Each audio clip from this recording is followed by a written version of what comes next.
Argentina. No, yo le voy a Holanda porque México ganó. Chile no sé si ganó y Holanda ganó. Bueno, tú me dirás. Chile no. Ganó. ¿Listo? Sí. Bueno, pues vamos a empezar. Yo me voy a poner un poco formal porque ahorita lo voy a explicar. De hecho, esta es parte de una investigación.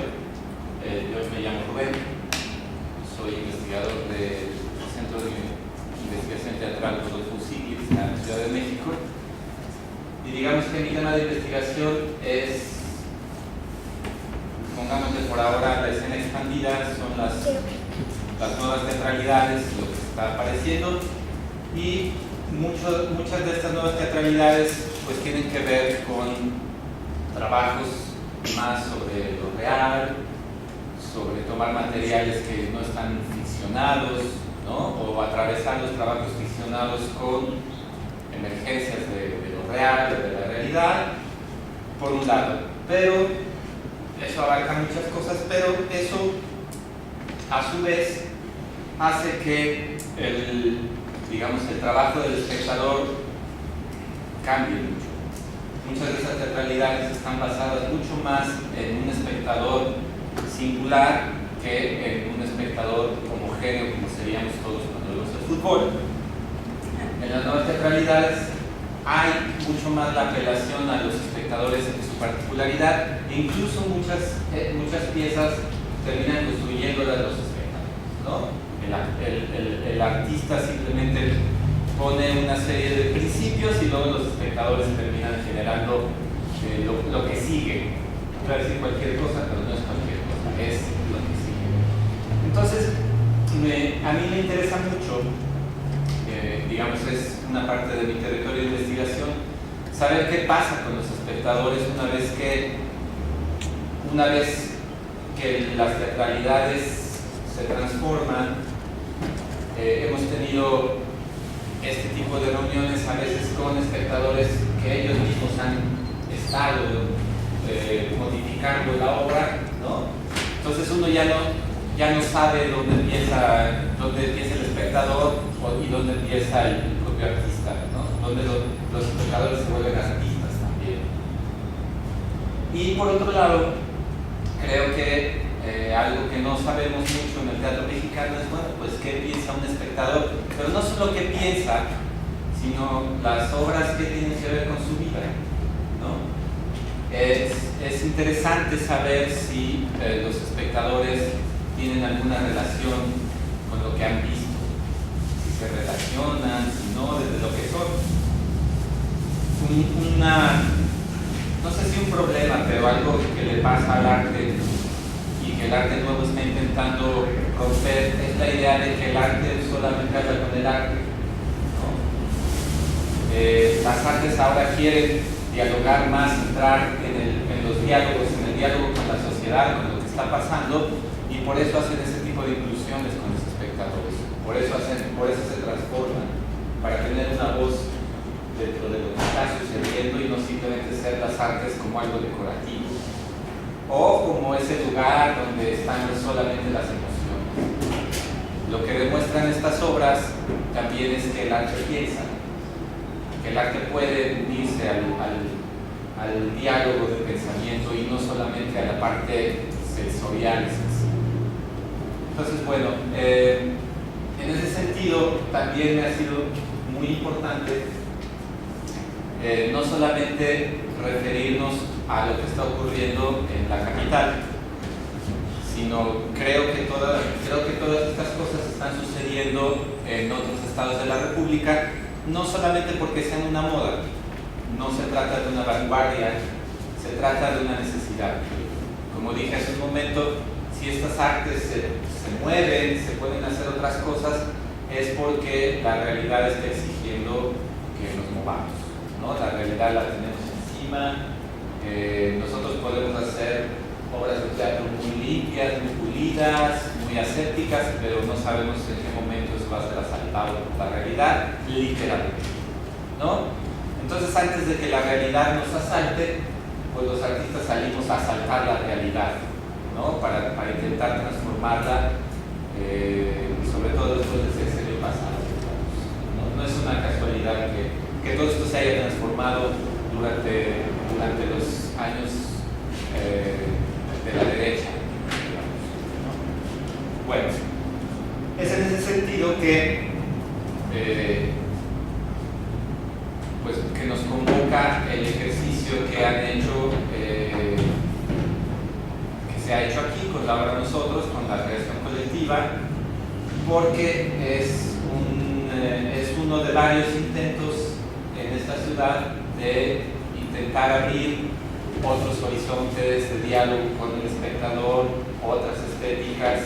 Es decir, hay otras piezas, no lo dudo, pero digamos, esta es una que a mí me interesa en particular porque está ligada necesariamente con una historia sumamente particular, ¿no?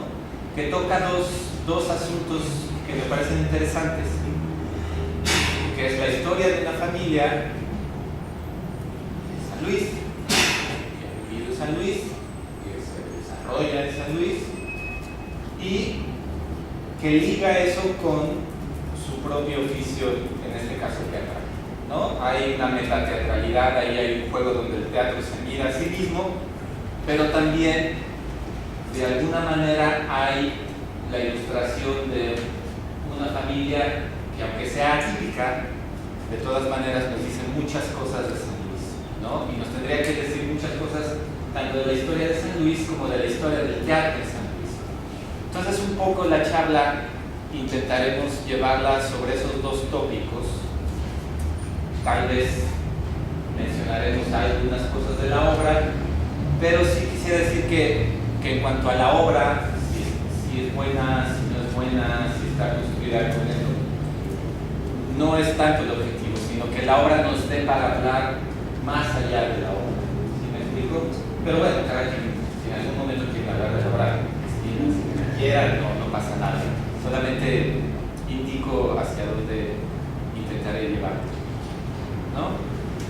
Bueno, una vez dado este largo prólogo, donde dejo clara que es una investigación del sitio y que estamos en la carrilla, el sitio le agradece mucho a la carrilla que lo deje estar aquí, pues quiero ir dando la palabra en orden, ¿no? Les voy a pedir algo muy rápido, que es que en lugar de presentarlos yo y leer todo lo que han hecho y todo eso, que cada quien se presente, que diga su nombre, mandarlo como quiera y que diga qué es lo que hace y qué es lo que lo vincula a esta obra. ¿Sí? Eso puede ser tan largo o tan corto como quieran, pero por ahí todos vamos a empezar. ¿Vale? ¿Podemos empezar? Sí, claro. Yo soy Diana Llori.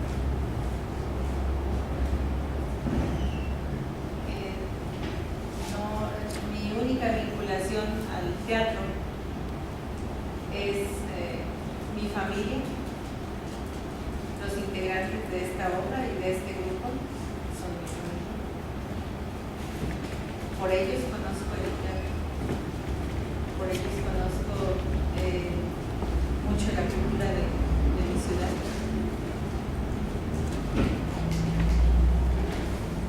Y me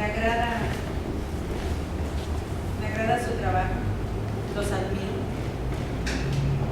los conozco de toda la vida.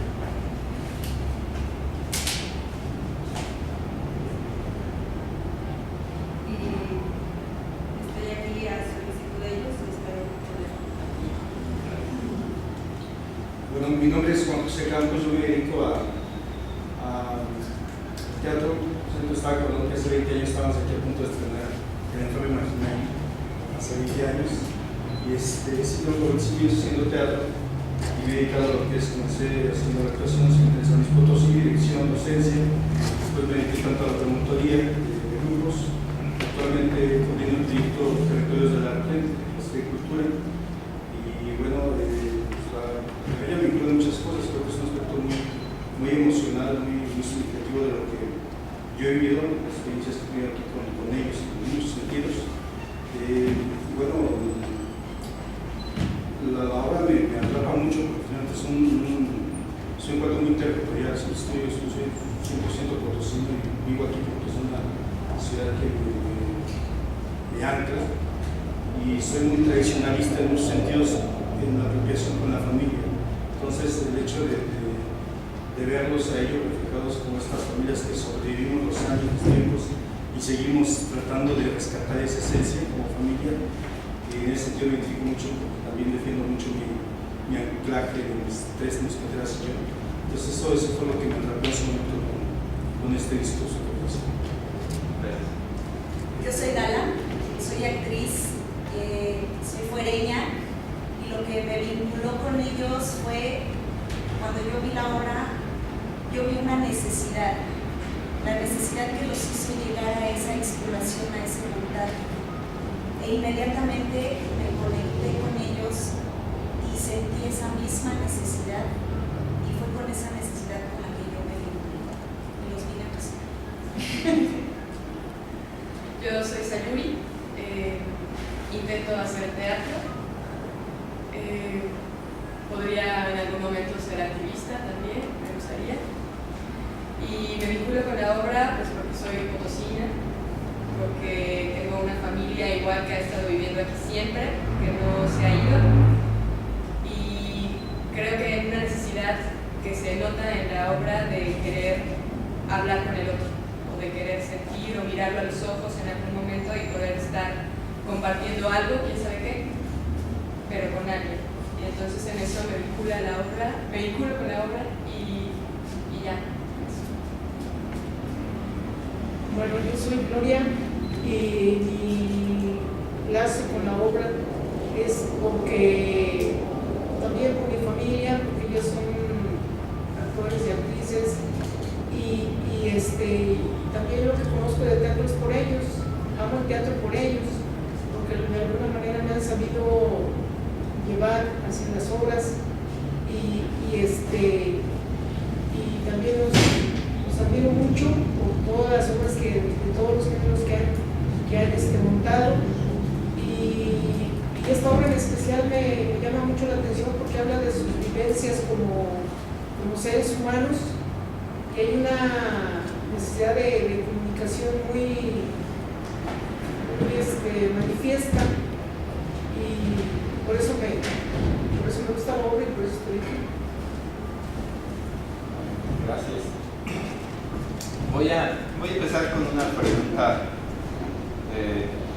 no tan general, creo que se lo voy a hacer en este caso a los potosinos que llevan más tiempo aquí, porque me llama mucho la atención la idea del concepto de familia, y me llama mucho la atención,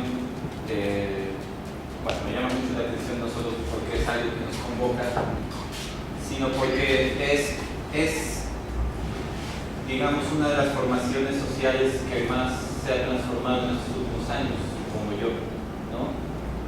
Entonces, mi pregunta va en un sentido un poco histórico y personal. Es decir, yo debo creer que... ¿Cuántos años tiene la carrilla? 23. Yo supongo que hace 23 años San Luis Potosí no era el mismo San Luis Potosí de ahora. Y supongo que el sobreurbanismo que ha tenido, porque lo ha tenido como cualquier otra ciudad, ha tocado a las familias, ¿no? Es decir, algo les ha hecho a las familias. Por no pensar, eso pasa en todos lados. Hay pueblos donde simplemente la migración transforma a los pueblos, transforma a las familias, pero aquí debe haber un montón de factores también que transforman a las familias. Entonces mi pregunta iría un poco sobre eso. Si nos remontamos a hace 23 años,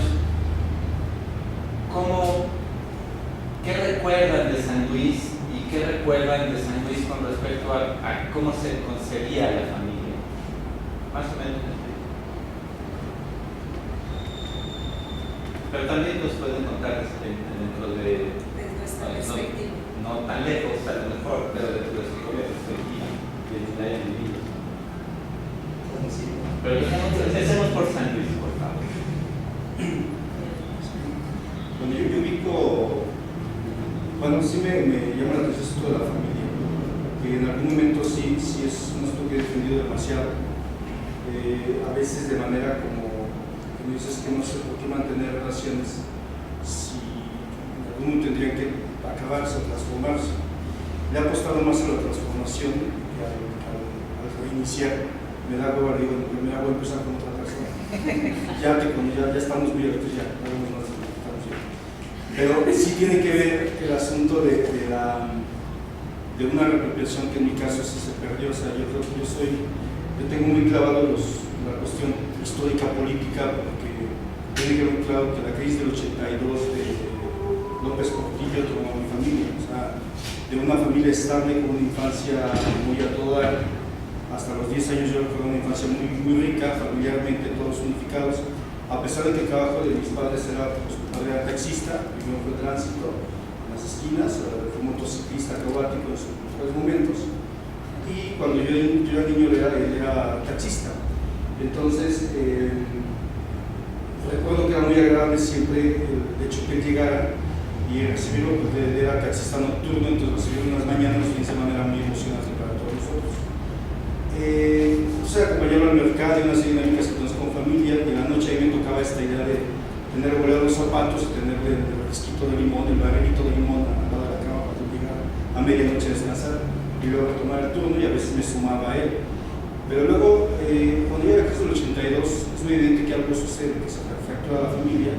Yo pasé a hacer un trabajo y es una crisis que va a durar 10 años aproximadamente, una crisis que va a terminar en que mi madre va a empezar con una tienda, la hace bien, la pone bien. Nosotros somos originarios de la colonia Satélite, después migramos a la General Martínez, que son aquí consideradas como dos ciudades tipo Tepito más bravas, sus mejores momentos, los que me tocaron. Y entonces, en ese entorno, la migración de la casa que fue nuestra cuna en la Satélite a otra casa en la General Martínez, ese aspecto de migración coincidió después con que mis padres con una tienda, pero después no la ligamos, somos 6 hermanos, éramos 8 de familia, y empieza la migración de los Estados Unidos a buscar trabajo, luego mi papá, y nos va a quedarnos como solos. Y en el lapso, pues los hermanos también nos tornamos, nos dislocamos, y terminan yéndose con los años, hace 23 años, se terminan yendo todos mis hermanos menos yo, y otro más, pero digamos, yo sí me queda muy claro que es una cosa que luego me cuestionaba los últimos meses, porque todos se fueron a Los Ángeles, uno hizo militar, se fue estuvo en Arabia, estuvo en Corea, estuvo en Alemania. Y antes, cuando yo me mandaba a Afganistán hace unos años, tuvo una lesión de la espalda, con su mayor frustración, se fue. Otro, una hermana se casó con un trailero, se quiso con alguien como otro, se casó con un trailero, más o menos parecido. Después otra hermana pues tuvo un hijo uno tras otro muy rápido, se le desgarró un tanto la existencia ahí a la fecha.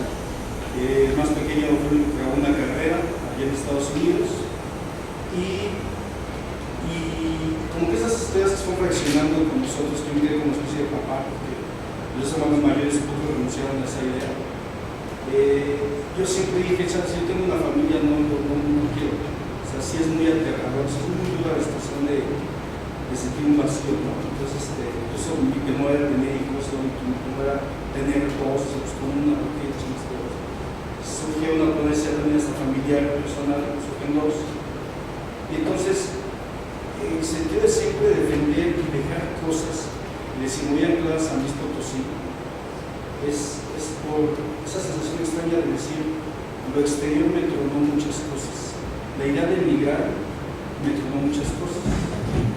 Entonces, por ello, para mí, este círculo de la familia, pase lo que pase, se volvió como una cosa muy dura para mí, dura a nivel de decir, yo no voy a ceder. Y entonces ahora ya mis hijas están sobre la mayoría de edad, una de ellas, hay muchas cosas que empiezan a plantear en la vida. Y cuando veo este ejercicio de la familia y decir, bueno, pues ahora casi hace unos años, pues al aire va a ser más grande que mí, yo creo que un año más quizás. Pero yo creo que me volvieron a tomar eso, decir, mira, ¿dónde está que esto que me encanta, que ese beso maravilloso que se dan, que digo, mira, pese a todo ahí está, ¿no? Los conozco desde hace un rato, conozco después y digo, ahí están. Entonces, en ese lazo insoluble, invisible, bello de un beso, con un testigo que es la hija, yo sí me vi como muy reflejado. A pesar de todo, ahí estamos. O sea, pase lo que pase. Yo cuando veo a mis hijas, a mi esposa, que a la fecha yo sigo haciendo el desayuno a mis hijas, les digo, mientras no se vayan de la casa, yo estoy haciendo. Y el fin de semana se lo sigue haciendo porque es mi chamba. Eso es algo que yo es como mi vida para ellas. La comida es con ellas, mi esposa siempre suele trabajar a las 5:30 todavía. Y el fin de semana es de los 4, eso lo defiendo como cuando se hace un gusto. Entonces, ver esto me llevó a decir, si las vidas se han transformado, yo creo que los que nos tocaron la migración debido a la crisis del 82 y después cuando me recién casé nos tocó la crisis del 95, a los 2 meses de casados estalló la crisis del 95 y fueron 6 meses sin trabajo, conseguí trabajo, sin casado un poco difícil, sin trabajo. Y hace 4 años tuve decisión de dejar mi trabajo, que había tenido durante 15 años trabajo seguro, la más segura, prestaciones, todo bien. Descubrí aventura a ver qué chicos pasa, ha sido terrible, 4 años espantosos, terribles, mas sin embargo, una serie de lecciones también complejas, que lo que se han hecho es decir, la familia sí está paz, así está, ahí estamos todavía. Creo que la obra me liga a eso, el concepto de familia que quedó por ahí. Y después como docente me di cuenta que creo que las complejidades de ahora son muy diferentes, están las familias pero no están. O sea, creo que en su momento, o más bien, hay muchos trenes diferentes, yo no sé, pero en mi caso fue la migración, una crisis política, una crisis económica muy concreta de los recurrentes de México, la que a la fecha siempre es como un punto de volver a encontrar y decir dónde me estoy apropiando de mis territorios, primero y básico de mi familia.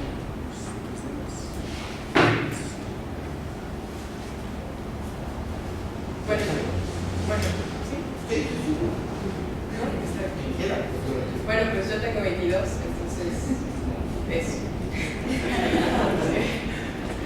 Pues yo lo que puedo hablar de la familia es que lo que tengo de recuerdo es que cada domingo hay que ir a la casa de la abuela, los abuelos, una casa a la que seguimos yendo hasta la fecha, todos los primos, que somos 15, y que en Navidad hay que estar el 25 ahí para el intercambio, y los sábados a veces íbamos al rancho, a la casa de mi mamá, allá en Zacatecas.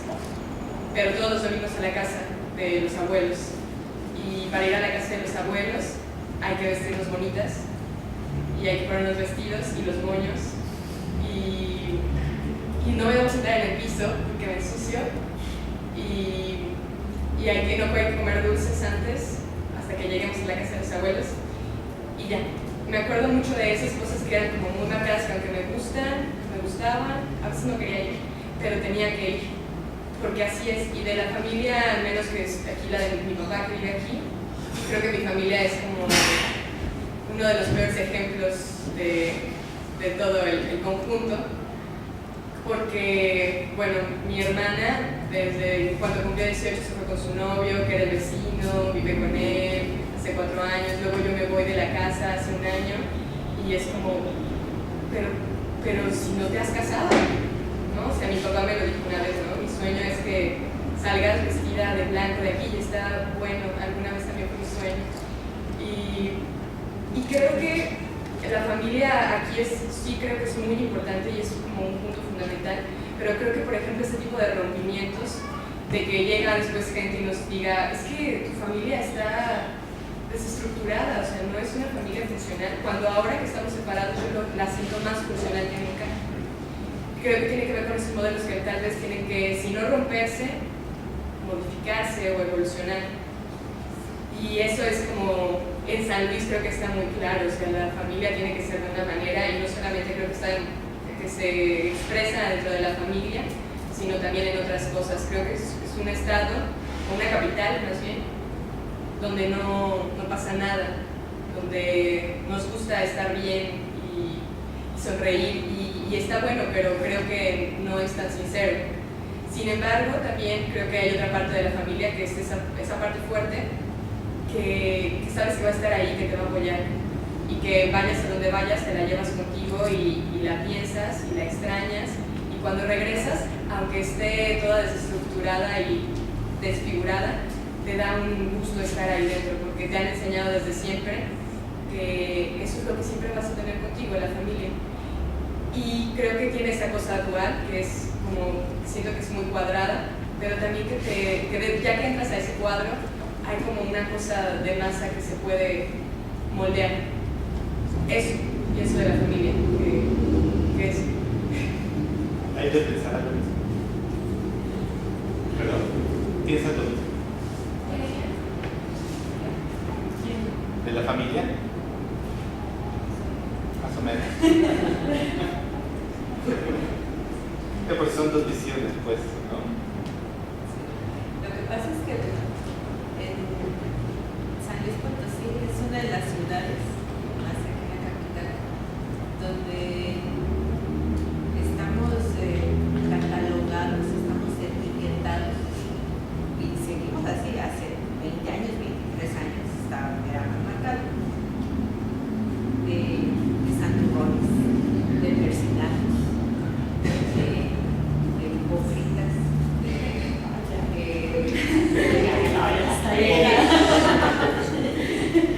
de que yo te hablo bien, sí, y tal y como dicen, no pasa nada. Y si hay algún problema dentro de la familia o dentro en la relación de las personas, no sale, no se conoce. Era una vergüenza que alguna persona no siguiera las reglas de la familia tradicional o no fuera algo que no hiciera lo que esperaba la familia, ¿no? O sea, lo que menciona la compañera, hombre, que yo tengo la ilusión de que salgas de blanco y cómo te vas a salir de casa.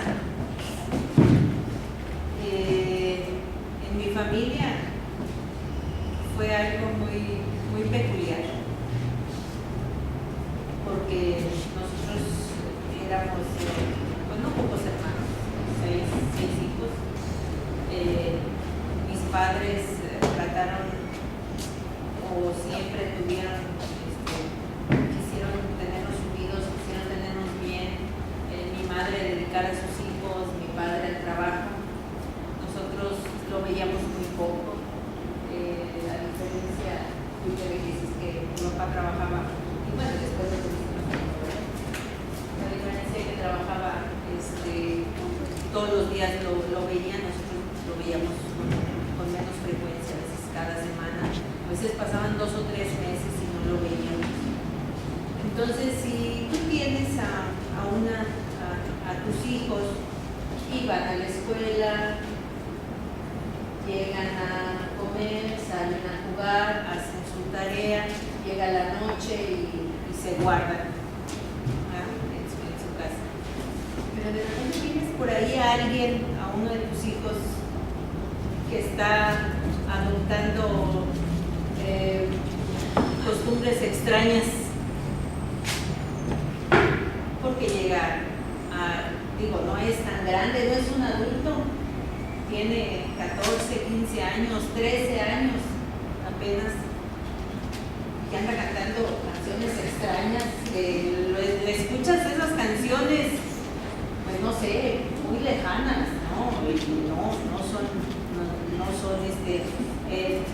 no se escuchan dentro del seno familiar, mucho menos en las reuniones donde están los abuelos, los tíos, los sobrinos, donde está bien visto que te tomes una copa y te tomes otra y otra y otra, y a lo mejor ya te tomaste 2 o 3 y ya dices algo inapropiado, ya no te llevas tan bien con tu pariente, sino te empiezas a llevar un poquito mal, o a lo mejor discutes, y eso no está, eso lo ves natural, pero no ves natural que, oye, ¿por qué no fuiste a la escuela? Es que fui a ver una obra de teatro, o fui a ensayar, ¿sí? Si estás hablando de hace 23 años, o hace 30 años, o 40, ¿cuántos?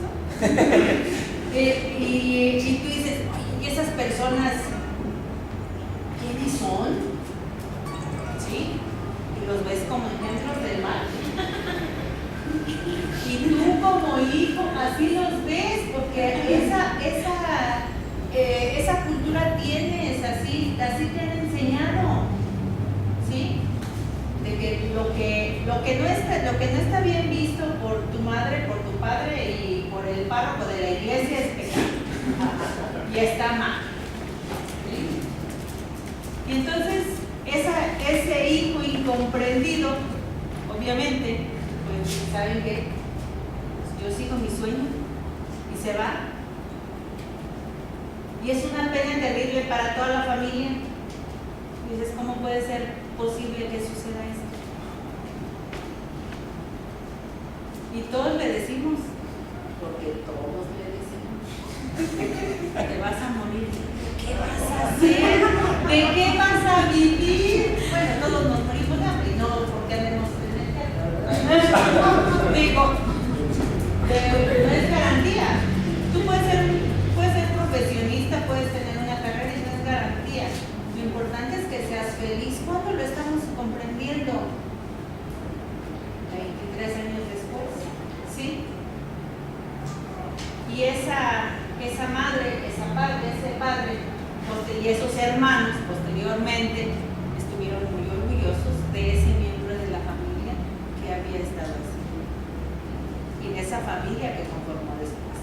¿Por qué? Porque cuando dice, bueno, después lo jalaron, habla por ahí en su vivencia de una o de otra, está hablando de otra obra, habla en sus vivencias de que después regresa a terminar de estudiar, pero regresa poco tiempo y se vuelve a ir. Dice, ahora me voy a ir a vivir con la mujer que amo. Y espérate, por favor, apenas nos estamos reponiendo de la anterior, ¿verdad? ¿Cómo es posible hablar? No, o sea, y hace su vida, forma una familia. Decimos, ahora los dos se van a morir de hambre. No nada más uno, ahora van a ser los dos. ¿Sí? Pasan los años, y ahí van como todos, ¿sí? Haciendo sus pininos, montando sus obras, haciendo su espectáculo, pero sobre todo, yo creo que ha sido la envidia de propios y extraños. Afortunadamente yo me dedico a lo que me gusta y me apasiona, pero no dejo de envidiarlos, confieso, de que toda la vida se han dedicado, que han luchado por lo que quieren y se han dedicado a lo que quieren. Entonces, al ver que ni es pecado, ni está mal lo que están haciendo, y que al contrario, viven bien, están bien, tienen gente que los quiere, ¿sí? La gente que se dedica al teatro no es mala, hay otras personas más malas, por otro lado. Y están bien, a fin de cuentas.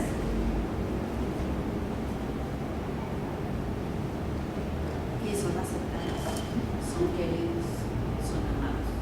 Pero siempre, independientemente de todo, independientemente de que se haya creído que no les iba a estar yendo muy bien, han sido aceptados, han sido amados y han sido queridos.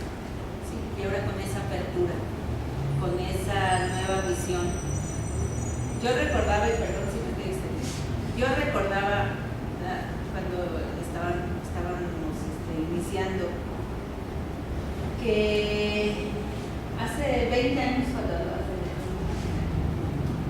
yo traje a ver la obra, no recuerdo si fue la inauguración o otra, porque todas las he visto. Algunas en una ocasión, algunas otras como 4 o 5. Y en esa ocasión yo invité, muy orgullosa de que vinieran a ver a mi familia, a unas personas con que les diga dónde viven, van a comprender que les estoy hablando, o dónde vivían.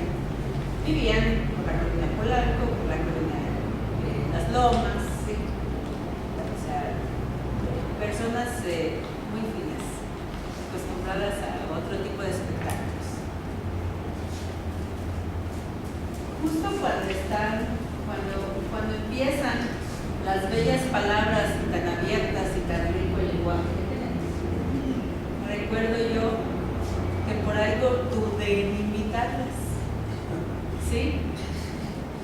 De 5 personas que traía yo, 3 se salieron, ni siquiera me dijeron adiós. Después de estaba escuchando. Pero las otras 2 personas se reían y se divertían. Y dices, bueno, son más auténticas, ¿no? O están tomando realmente las cosas como son y no como pueden creer que es algo malo, sino natural. Ahora ya es otra cosa, ya es otro público. La lección que yo tomé a raíz de ahí fue, ¿sabes qué? Tengo esta obra, pero es de amplio criterio en todos los sentidos, porque después lo vemos también a otra obra que no recuerdo si algo se quitaban de la ropa o algo así, no recuerdo. Entonces, sí, así es. Y esta obra habla de la familia, de nuestra familia, de nuestras vivencias, de todo. Esa es mi experiencia en cuanto a la familia. Me voy a regresar un poquito, porque a lo mejor Gloria o Gala nos pueden contar. Todos, en algún momento, los que nos dedicamos a estas artes, tan de buen gusto como el teatro, es decir, no sé si a todos, pero en el momento en el que anunciamos en la familia que nos vamos a dedicar a esto, pasa algo, ¿no? Entonces, ¿pasó algo cuando Marta anunció que se iba a dedicar a esto? Pues, Fue sin mayor problema. sí, o sea, pues creo que había apertura y no pasó nada diferente. O sea, bueno, pues sí. ¿Se acuerdan? Es que no me acuerdo. Pues no, o sea, digo, mi madre no lo vio como ajá, pero tampoco me lo cuestionó en el sentido de que eso es malo, ¿no? Más bien, bueno, a ver qué va a pasar. Y también pasó un poco esto de que pues empezó a ver que también generaba recursos y que era un trabajo, que tenía horarios de trabajo, de ensayo, de presentación y entonces pues siempre Porque no es ingeniería. Yo recuerdo la mirada de mi madre, porque yo estudiaba ingeniería y me dijo, yo voy a hacer teatro. Creo que en ese momento son los ojos más tristes que he visto en mi vida. En mi caso, pues yo tenía un papá hasta hace poco. Se fue de este mundo a la edad de 85 años. Entre él y nosotros había una distancia muy grande. De una familia disfuncional, problemática, conflictiva. Y un día se me ocurrió decirle, pues yo voy a ser actriz. Y él me dijo, Gala, ¿qué vas a hacer? Te vas a morir de hambre. Le dije que no me iba a morir de hambre. Y me dijo, mejor dime si eres lesbiana o drogadicta. ¿Te gustan las drogas? Le dije, no papá, quiero ser actriz. Para él eso significaba, era lo mismo ser lesbiana o ser drogadicta. Entonces sí fue muy difícil. Me metí a la escuela, no me importó. Tampoco él tenía como muchos parámetros delimitantes hacia nosotros, por eso creo que tuvimos muchos conflictos, porque fuimos así silvestres y libres y muchas cuestiones. Entonces él nunca dijo nada y un día le dije, ven a ver la obra. Le daba mucha pena ir, porque decía, ¿cómo se atreve? ¿Cómo va a hacer eso?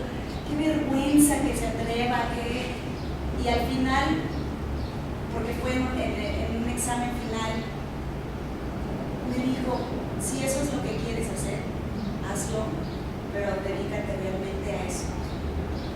y a pesar de que él había muchas cosas que no entendía, empezó a respetar, y mi familia empezó a respetar que yo me dedicaba a eso, porque era eso, no era así como se dedica al teatro. Ahora ya lo pueden ver, no, pues ella es actriz. Y todavía así como con cierto, pues casi es que ya no hace nada, es actriz. Ya no trabaja, ya es actriz. Entonces sí, esa fue, cuando yo veo la obra, para mí la familia realmente nunca ha sido importante. Nunca he tenido un referente, nunca he querido una familia, no me interesan las familias, me encanta la soledad. Y cuando yo vi esta obra, para mí, independientemente de lo que yo vi, esa búsqueda teatral, esa forma de querer conversar de nueva forma, de encontrar una nueva manera, yo vi un acto amoroso entre tres seres que estaban compartiendo una vida. Tres seres que tenían experiencias y tenían amor, y ese amor los conectaba, y ese amor se veía ahí. Y cuando se paró Eleno a decir y a explicar, tampoco Eleno estaba ajeno a eso, estaba ahí, se había involucrado ahí. Y entonces para mí dejó de ser una obra X, se hizo un acto amoroso de todos, los significantes, las cosas simbólicas que yo vi en cada momento. Para mí era como reencontrarlos y reencontrar el significante de familia, que finalmente no, tampoco deseo tenerlo, ¿no? O sea, no salí pensando, ay, quiero una familia. Pero finalmente se me hizo muy bello que a veces piensan, ¿cuántos hermanos tienes o cuántos integrantes son de tu familia? Pues nada más soy yo, nada más tengo un hermano. Ay, tu papá y tu mamá sí, 3. Ah, pues poquitos. Pero aquí realmente no eran poquitos, eran muchos. Y eso creo que a mí me modificó muchas cosas en ese aspecto, y invariablemente e inevitablemente en el aspecto teatro, en buscar eso. Yo salí de ahí diciendo, yo quiero hacer eso. Y un día Eleno, y un día Eleno me va a dirigir una obra. Eso, sí, eso, yo salí de ahí deseando trabajar con ellos y que Eleno me dirigiera. Entonces fue así como realmente cambiar mi perspectiva de lo que se estaba haciendo en provincia. Porque como yo vengo de una ciudad muy grande, donde siempre hay teatro europeo, siempre hay teatro de todos los países del mundo, era ir a un festival, otras latitudes, donde se presenta la gente de provincia, a ver qué van a traer. Cuando yo vi lo que estaban llevando, a mí me cambió la visión. Yo dije, allá también hay algo que se está moviendo, y se está moviendo no desde afuera, se está moviendo desde adentro. Y eso fue lo que a mí me hizo cambiar la perspectiva de lo que sucede afuera del centralizado y caótico de esta vida. Eso es para mí, la familia y la familia. Eso me lleva al otro nivel. Ahorita vamos a cambiar de dinámica, pero ¿qué tiene que ver con eso?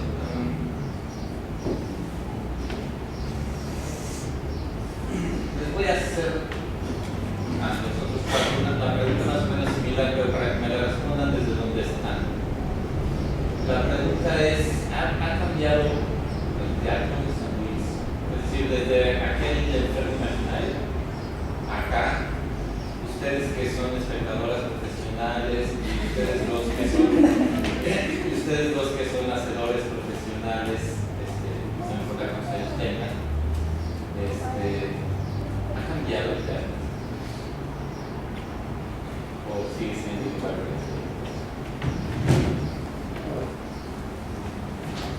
Pues ha seguido una evolución natural, ¿no? Como todo.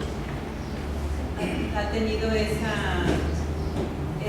apertura, ese cambio y esa madurez, tanto del teatro mismo como de los grupos. O sea, tú ves un poquito, vas viendo la calidad, siempre la ha tenido, ¿no? Sí, es una de sus críticas. No, pero ha cambiado en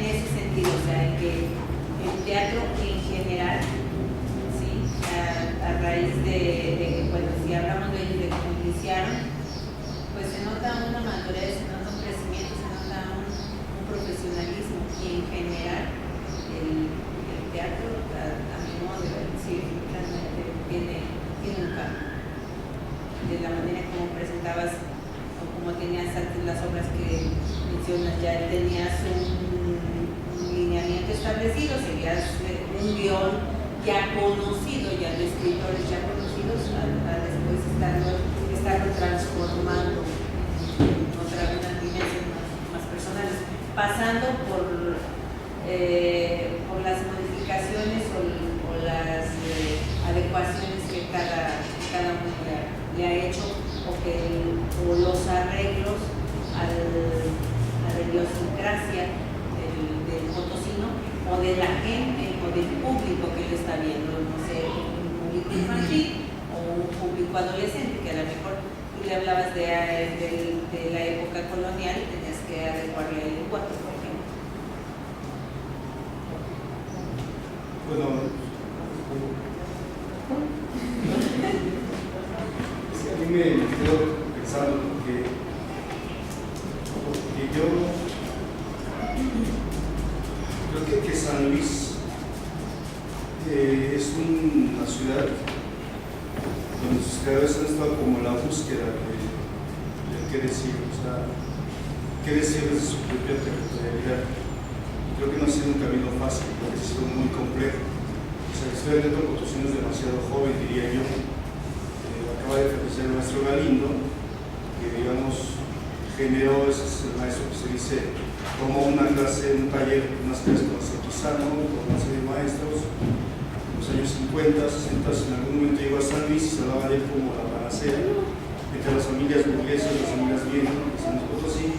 Y digamos en su formación de tres generaciones, como fue Galindo, luego el hijo y el nieto, a la fecha, conformaron una idea de lo que era el teatro. Creo que la idea que tenía el maestro Galindo y que en una asociación que platicaba con él era muy clara: el teatro era para moralizar de alguna manera y era para hacer entender a la sociedad los puntos negros que tenía. Y la moraleja, incluso en montajes, que los últimos que vi, hay esta inmersión hacia moraleja, no a las drogas, no a la ropa, cosas muy conservadoras en algunos puntos.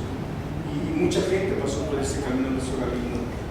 Cuando su piloto de pronto aparece en los 70 con una contestación a eso, surge esta idea de ser un teatro distinto, porque también venía esta información, este bagaje informativo de lo que pasaba en las vanguardias, una cosa muy lectiana tampoco, también una cosa de romper con los sistemas tradicionalistas que aparentemente abanderaba el maestro Galindo, y desde su emporio en el Teatro de Lix, muchos años, y después Sopilote, pues sabemos lo que hace, genera algo, un movimiento, una forma de ver el teatro callejero distinto, político, politizado.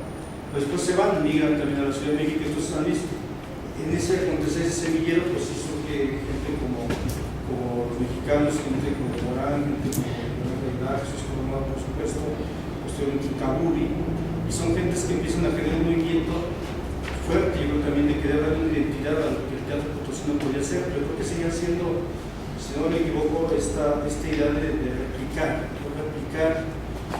Y en su momento el maestro Ramiro Osorio, ¿no?, que llegó en los 80s, que pronto era siempre ver que alguien de fuera llegaba. Y no era como la moda, pero sí era el que llegaba de afuera y decía: esto es lo que se está haciendo. Y se hacía como un ejemplo, y se iba, y era una especie de no sé qué orfandad, pero sí, algo pasaba que se seguía como la ropa, y ya llegaba uno nuevo y se transformaba. Entonces decía, en algún momento el último montaje que vi que me llamó la atención fue precisamente La Carrilla, 89, creo que fue el de Salón Calavera. Salón Calavera yo vi mucho porque era una obra en el teatro viejo, el teatro Alarcón, modificado, transformado, de un ambiente realmente un panal, un turbulio, que uno decía: ¿qué es esto? Pero era muy vivo. Entre ese ambiente vivo, yo ahí, pues, a un Jesús, que decía algo intentaba Jesús, que venían ellos después de rescatar un teatro como desde lo potosino, sí con muchos códigos de fuera, pero un teatro netamente potosino. Para mí llegó a su cúspide, con Pescar Águilas. Pescar Águilas no puedo hablar, como lo que decimos, es un trabajo también logrado, porque es este texto como alemán, extranjero, que se transmuta a San Luis Potosí, a una zona muy concreta de San Luis, y tú dices: este es 100% San Luis, fue un ejercicio distinto, diferente, que no habíamos visto de pronto. En ese año como que estaba este momento de auge que se dio durante 6-7 años entre lo que generó este movimiento de teatreros, con la generación de escuelas de teatro, la carrilla, por supuesto, el espacio, después la fracción que generó carrilla hacia el rinoceronte y los que sabemos que pasó con el rinoceronte. Pero en los 90 lo hablaba, en el 80 también decía Javier Osorio, en los 90 alguien decía Pablo Solares, ¿cómo se llama su maestro? Raúl Serrano, las acciones físicas. A finales de los 90 todo el mundo hablaba del método tonal de Tarira y Lino hizo sus planes también.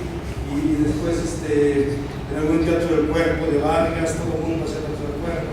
Y después ahora todo el mundo es una expandida. O sea, creo que San Luis Potosí es un estado, una ciudad donde sus creadores aún están. Creo que falta como ese de yo a veces siento ese engranaje de decir, a ver, ¿qué quiere decir San Luis Potosí? O sea, ¿qué es lo que está indagando San Luis y lo que puede generar? Yo creo que para mí que ya tiene un punto siempre una pregunta, fuera de que ahora termine la escena y pase como de la boga, ¿qué va a pasar? ¿Quién va a llegar desde fuera y nos va a decir, ahora es esto? Creo que lo digo porque en 30 años lo he vivido, ¿no? Se ha pasado así. Entonces, yo creo que sí, se transformó el teatro potosino. Creo que Jesús ha dado en algunos momentos, puntos, luces. Son luces que se apagan muy fuerte y no cuesta trabajo que salgan. Entonces creo que ahí estamos como en esa especie de una escena de 60 años o 60 años que sigue como varada en algo que no sale por sí mismo dentro del todo, sino que necesita jalones exteriores para sí.